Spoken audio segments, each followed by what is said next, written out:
Tantor Audio, a division of Recorded Books, presents House of Evil, the Indiana Torture Slang, by John Dean, narrated by John Glouchevitch. Forward to the first edition, by Leroy K. New, Chief Trial Deputy to Marion County, Indiana, Prosecutor, 1966. Since self-preservation is the most urgent law of nature, it may seem difficult to understand why Sylvia Likens neither sensed nor avoided her impending death. I have no intention of discussing facts or culpability in the matter because the convictions are still on appeal. But I have been repeatedly asked why Sylvia did not just simply run away. I would suggest that by the time Sylvia told her sister she knew she was dying, she had reached profound apathy and had lost all will to resist. She failed to avoid continued abuse because she had no known source of help. Why she did not inform her parents of at least some of her abuse the last time she saw them must remain a silent mystery known only to Sylvia. She may have been painfully disappointed upon learning she could not go with them. Youngsters often sulk and say nothing when disappointed. But what of Jenny, her sister? In her case, I feel the answer to why she didn't tell someone is quite easy: fear. She was intensely afraid even to go to her grandmother's home 3 miles away, for fear she'd be thrashed or beaten. And as time passed, she assumed a silent, passive attitude, much as prisoners of war who feel it is better to say nothing and know nothing. Neither child could write or otherwise make contact with the parents, for the parents were constantly on the road. A secretly mailed letter was simply out of the question. Then, too, environment and conditions play powerful roles in all human behavior. If ghetto living produces revolution, it is quite possible that it also produces murder. Legally, such living standards could never justify murder, and, indeed, there really is no relation between poverty and bestiality. Poverty itself is not a cause of crime. If it were, we would eliminate crime simply by tearing down tenements and replacing them with elaborate housing projects. The theory does not hold water. We have mounting crime today amid mounting affluence. But the minds of men do react to agitation and turmoil. The turbulence of pounding pavements and roaring traffic could drive people to unreasonable behavior if they did not try to condition themselves or seek mental tranquility elsewhere. Sylvia accepted Christ. She reached out for a pillar on which to lean. Jenny did the same. They often went forward to the altar together. But at times, it seemed, the entire neighborhood turned on Sylvia. Why? She was gentle by nature and kind to them. Could it be that a national attitude or psychology of the times has eroded and distorted human values to the terrible extent that this generation rewards indolence, exalts muggers, tolerates murder, and encourages people to believe they have some proprietary right to other people's properties, and indeed even their very lives? If so, we are engulfed in a massive moral breakdown that generates civil disobedience and promotes elastic tolerance of wrongdoers. Thus, to those removed from Sylvia's environment, what happened is shocking and senseless. To those caught up in it, it simply may be a way of life. That way of life may now be on trial also. And if the Sylvia Likens story reflects the moral course America now follows, I say calmly and deliberately that we are on the road to oblivion as a nation. We are free as citizens only because every other citizen is restrained from the invasion of the rights of others. Unless we tighten up fast on the reins of law enforcement and restore respect for its purpose in a free society, we will surely experience not liberty, but license as it exists in the jungle, and with the anarchist and the assassin. In 20 years of the practice of law, in serving 3 prosecutors and handling homicides totaling well over 100, I feel that the Likens story has the most ominous moral implications of any in which I have ever been involved or even heard of. I trust it will serve as a beacon to Americans and even to the world. Ignore it, and we are all doomed. Sylvia Likens may speak far louder in death than she ever did while she lived. Leroy K. New, 1966. Author's preface to the new edition. The original edition of this book sold more than 55,000 copies in 1966 and 1967, and I was surprised. I was a newspaper reporter, and I knew that I was reporting a big story that had been broadcast around the world, but I had this lingering wonderment at who would want to read so much about it. While I was reporting on the Sylvia Likens murder case for the Indianapolis Star, I fantasized about writing a book on it. I shared my dream with a writer for Time magazine who was covering the case, and he agreed that it would be a good idea. But I did not send out a book proposal to agents or publishers. I was commissioned to write the book by David Zentner, the publisher of Beeline Books Incorporated, then of Cleveland, Ohio, later of New York. Only after the book was published did I realize that Beeline's main line had been pornography. My book and another published the same year, Vietnam Mission to Hell, by Val Saran, were Beeline's entrees into the publishing mainstream.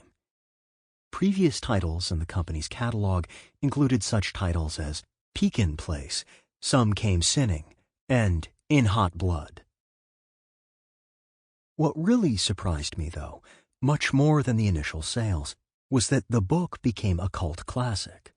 Long after it went out of print, the first printing was 75,000 copies, and they did not sell out, I kept getting queries from people from all over the country, and a few from overseas, by mail and by telephone, asking where they could get a copy. This began long before eBay and abebooks.com came around. A few of the queries came from playwrights, filmmakers, and television writers. 2 women in New York said they had connections with Bill Moyers and wanted to produce a documentary. Sadly, I told them the book was out of print. I made photocopies of my last dog-eared copy of the book for some writers. A student at Indiana State University, who was not from Indiana, but from the Southwest, visited me to examine my archives in order to write a term paper about the case. The oddball movie director John Waters published an essay in which he fantasized about getting a copy of the Indiana torture slaying in his Christmas stocking. What is it about this case? I wondered. And to one of my many correspondents, I mused, I wish I knew who owned the copyright on that book. Who does own the copyright? He asked. Lightbulb. I didn't know. But I knew enough about copyright law to realize that the original copyright had expired, and I hired a copyright lawyer in Washington, D.C. to find out who owned the renewal rights. You do, he wrote back, in so many words, after a little research.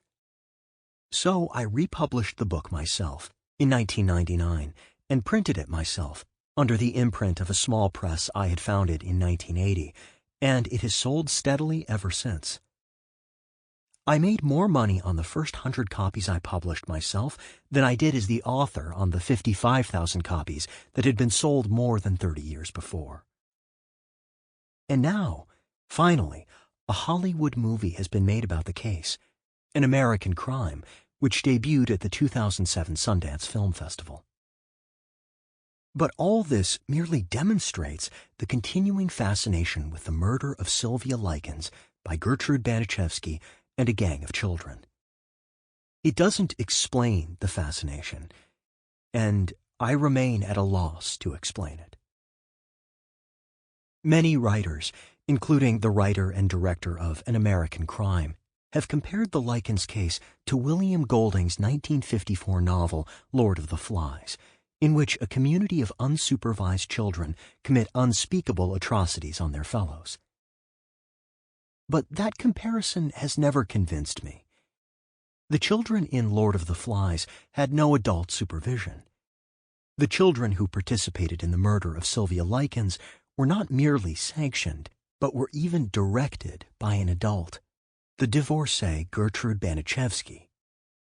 I find the Sylvia Likens murder more comparable to the murders committed by the minions of Charles Manson than to the murders in Lord of the Flies. I have received compliments over the years for the straightforward narrative of the Indiana torture slaying, but I have taken some criticism for not explaining why that divorcee and those children would commit such a crime, and why the Likens girls did not flee. I have 3 things to say about that. First, I'm not a psychologist, and I was not asked by my publisher to pretend to be one. In fact, it was not really clear to me what the publisher wanted when he commissioned me to write the book. I sent him a manuscript within a month of the verdict, based principally on the trial, and he sent it right back. No, he said. Have you read In Cold Blood? Truman Capote's seminal true crime novel, published the year before. No, I confessed. Read it, he said, and then send me another manuscript. That's what I want. I did, and now you have it. So that's the first thing I have to say. Just the facts, ma'am. Second, there's a book on the internet about the case at crimelibrary.com by Denise Noe, a writer in Atlanta. The title of one of the chapters of her ebook is The Sexless Sex Crime. Her point was that although Sylvia's tormentors accused her of sexual misconduct and forced her to masturbate with a Pepsi Cola bottle, there was no evidence that any of them had personally sexually assaulted or molested her. But I disagreed that the Sylvia Likens crime was sexless, and I emailed Mrs. Noe and argued with her about that title. We have since become friends. I pointed out that Ricky Hobbs, age 14 at the time of the murder, was not a friend of the Baniszewski children. He was a friend of Gertrude Baniszewski. He even said so to both the police and the coroner's investigator.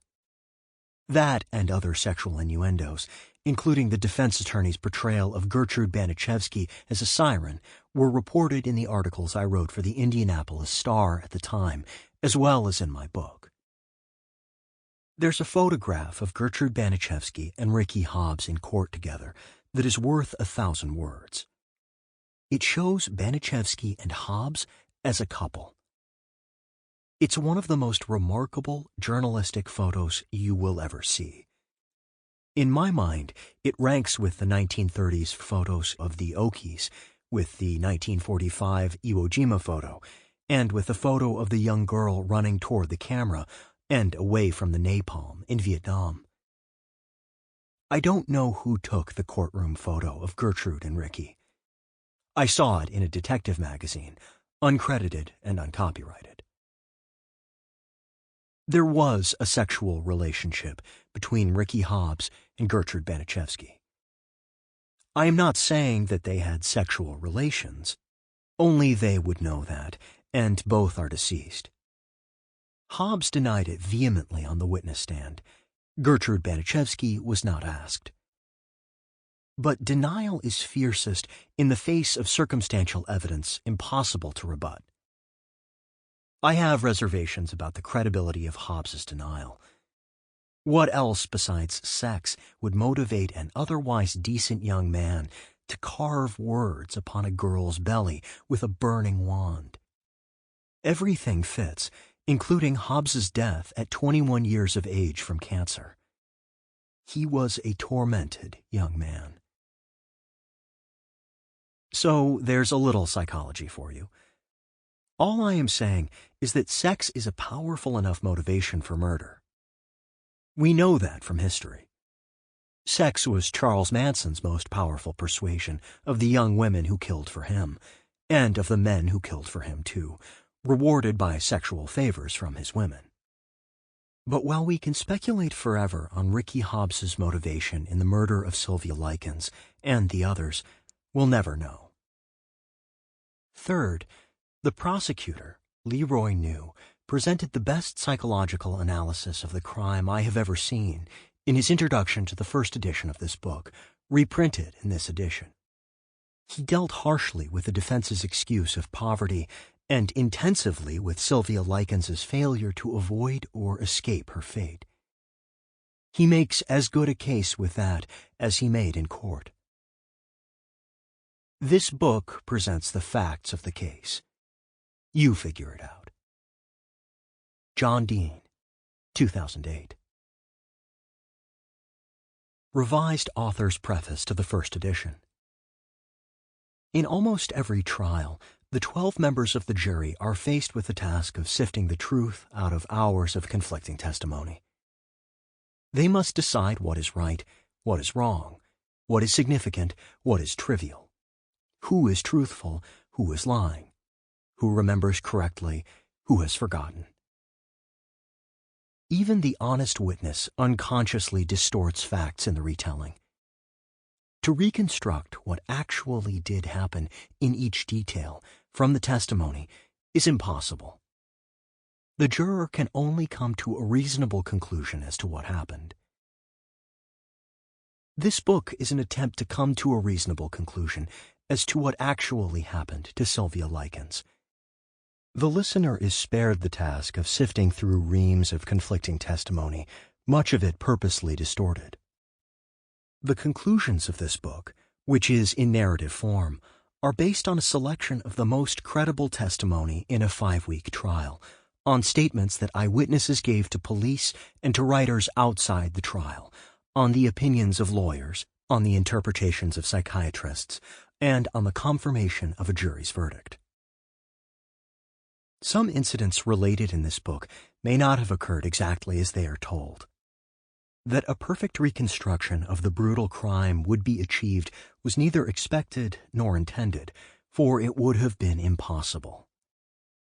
The book represents an honest attempt to present a reasonable reconstruction of the crime in an easy-to-listen-to form.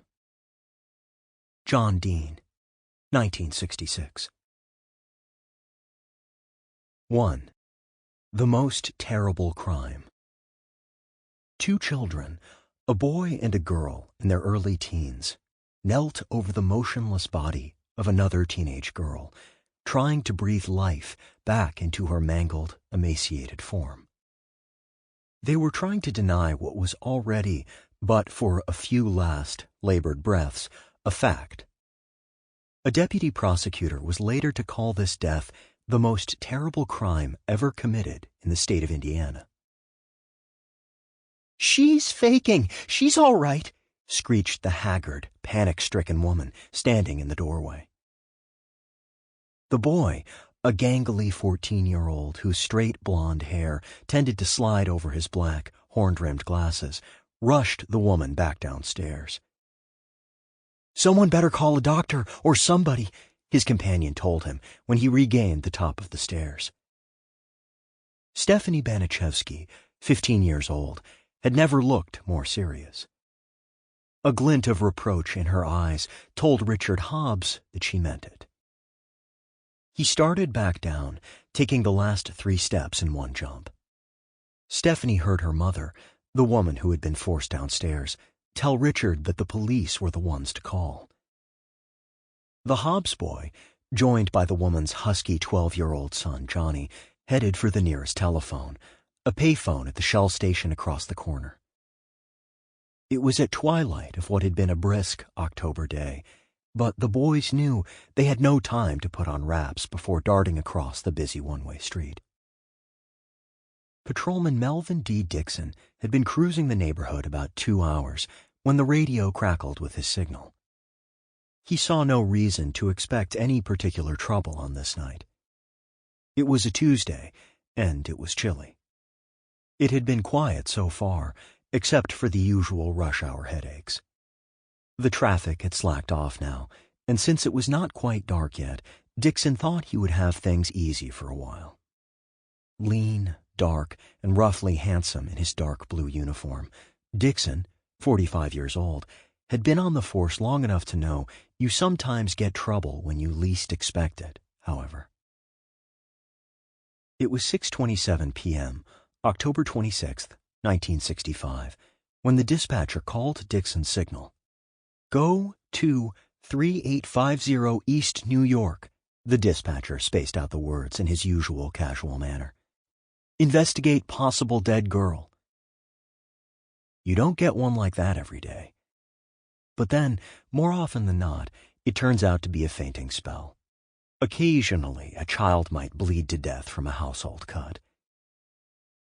But Dixon had heard the homicide car being radioed to the scene too, along with other patrol cars, and any possible dead calls rated prompt attention, he knew, for the simple fact it might not be too late for resuscitation. He was there in minutes. The door was open. He walked in. The haggard woman, wan and drawn for her 37 years, met him. He talked to her long enough to take down her name, Gertrude Wright, white, female, 37, and the name of the girl, Sylvia Likens, white, female, 16. Mrs. Wright handed him a note and showed him upstairs, telling him the girl had wandered into her backyard, bare-breasted, an hour before, clutching the note. The girl had been a boarder at her home, Mrs. Wright said, but had run off with a gang of boys several days before. The note, on a sheet of lined notebook paper in a childish scrawl, said, "To Mr. and Mrs. Likens.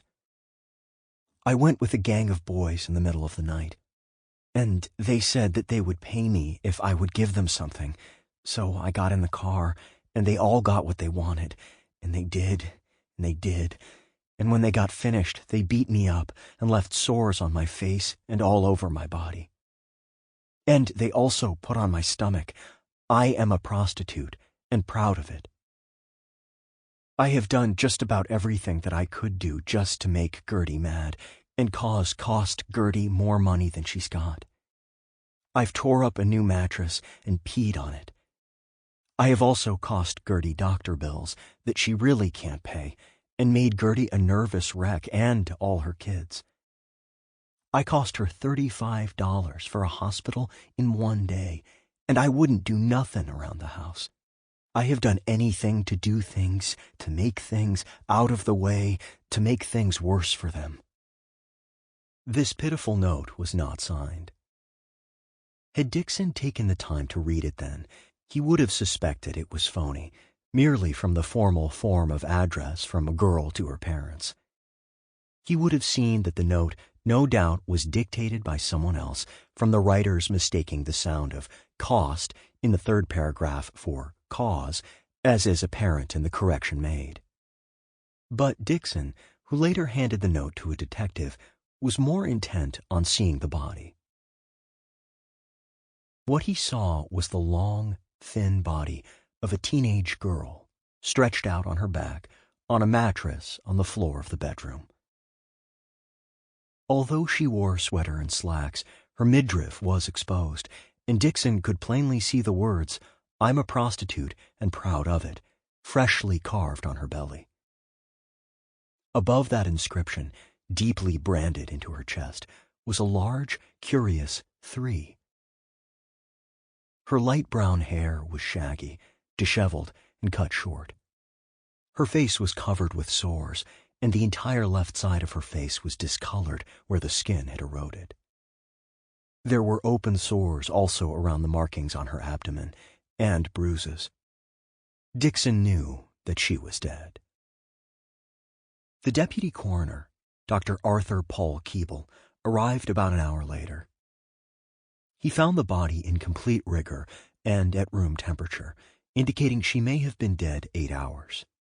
But he also noted that she had been bathed recently, perhaps after death, and that the water could have lowered the body temperature quicker. He knew also that prolonged shock before death can quicken rigor mortis and loss of heat. The 47-year-old physician examined the body thoroughly, observing a few things the policeman had missed. There was a large bruise on the left side of the head, about the temple. A tooth was missing. Cuts, burns, and scald marks covered the body. The numerous patches where skin had eroded seemed to have been caused by scalding water or acid. The body was covered also with more than 100 small, round sores, punctate wounds, the doctor called them. One was a hole almost to the bone, on her right wrist. Each punctate wound was about the size and shape of the end of a cigarette. The vagina was swollen and puffy. On the girl's back was a discolored, bruised area about the size of a hand. The sores were in various stages of healing. The skinny, distraught matron of the house hovered about Dr. Keeble as he examined the girl's body, explaining that she had applied rubbing alcohol as first aid. Keeble was surprised to find no evidence of sexual molestation other than the swollen pubic region. Also hovering about the doctor, jabbering away, was the Hobbs boy. "What are you doing here?" the doctor demanded. "I'm a neighbor and a friend of Gertie's," he said. Keeble was shocked and confused. He suspected no one around him. He assumed the murder to be the work of some anonymous madman.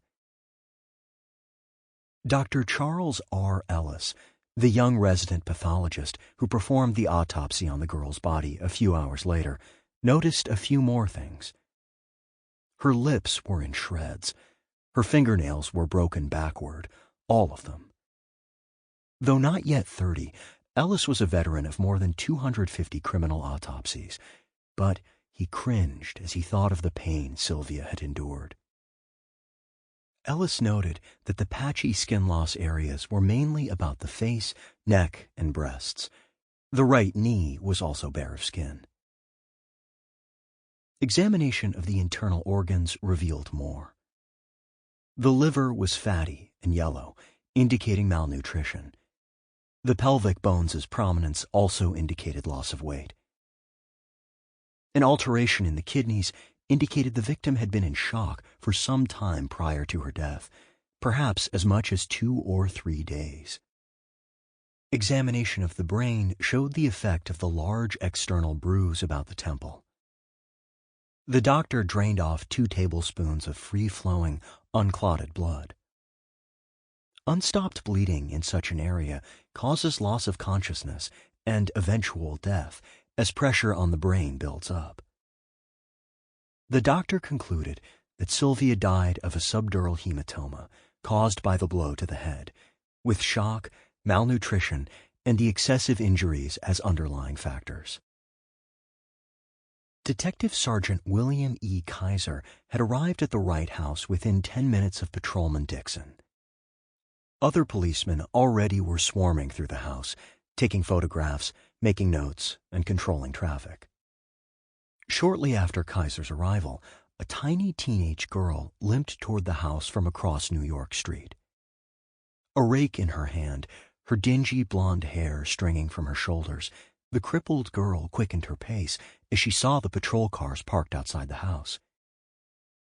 A wave of anxiety swept across her face. Her shriveled left leg was encased in a steel brace, but she broke into a near trot as she neared the home.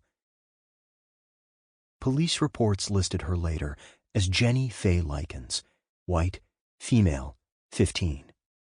Sylvia was her sister. Jenny burst into the front room. Someone said Sylvia was dead. Tears streamed down the polio victim's face. Arriving about the same time, home from her job at a neighborhood cafeteria, was a large, brown-haired, slovenly, bottle-bottomed girl named Paula. She was 17, Mrs. Wright's eldest daughter. She, too, heard the news that Sylvia had died. "You're kidding," she exclaimed. They were not kidding. Paula reached for her Bible. She began reading to Jenny. "This was meant to happen," she intoned then, softly. "If you want to live with us, Jenny, we'll treat you like our own sister. Mrs. Wright came into the room, bustling about like a busy stage director. "Did you tell them I'd been doctoring Sylvia?" Sample complete. Ready to continue?